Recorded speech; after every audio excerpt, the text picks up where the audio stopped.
મોડાસામાં ક્રાઇમ બ્રાન્ચે દારૂનો જથ્થો ઝડપી પાડ્યો હતો। કારમાંથી 400 થી વધુ વિદેશી દારૂની બોટલો મળી આવી હતી। દારૂના જથ્થા સહિત 2 આરોપીની ધરપકડ કરવામાં આવી હતી। કારમાં ગુજરાત સરકારનું લાલ બોર્ડ લગાવેલું હતું। પોલીસે કાર તથા દારૂનો જથ્થો કબજે કરી વધુ તપાસ હાથ ધરી છે। ત્યારે અરવલ્લીના મોડાસામાં લોકલ ક્રાઇમ બ્રાન્ચ દ્વારા વિદેશી દારૂનો જથ્થો ઝડપી પાડવામાં આવ્યો।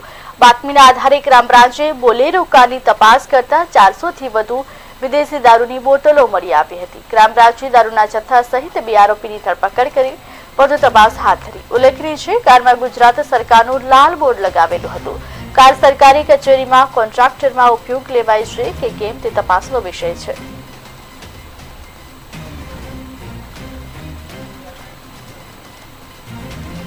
કારમાંથી 400 થી પણ વધુ વિદેશી દારૂની બોટલો મળી આવી હતી। દારૂના જથ્થા સાથે 2 વ્યક્તિની ધરપકડ કરવામાં આવી છે।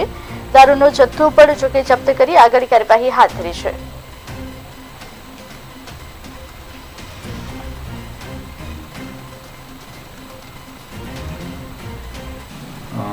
લોકલ એલસીબી પીઆઈસીને ખાનગી બાતમી માહિતી મળેલી કે એક ગાડી છે, બોલેરો ગાડી, એમાં ગેરકાયદેસર રીતે વિદેશી દારૂ છે એ ભરી અને મોડાસા ટાઉનમાં લઈ જઈ રહેલ છે। જેથી બાતમીવાળી જગ્યાએ જતાં ત્યાં એક સરકારી નંબરની ગવર્મેન્ટ ઓફ ગુજરાત લખેલી GJ06DG0433 નંબરની બોલેરો ગાડી હતી કે જેમાંથી લગભગ ટોટલ મુદ્દામાં 56,000નો એલસીબીએ કબજે કરેલો છે। એ આરોપી જે ડ્રાઈવર છે એને પણ અરેસ્ટ કરી અને આગળની જે તપાસ છે એ હાલમાં ચાલુ છે।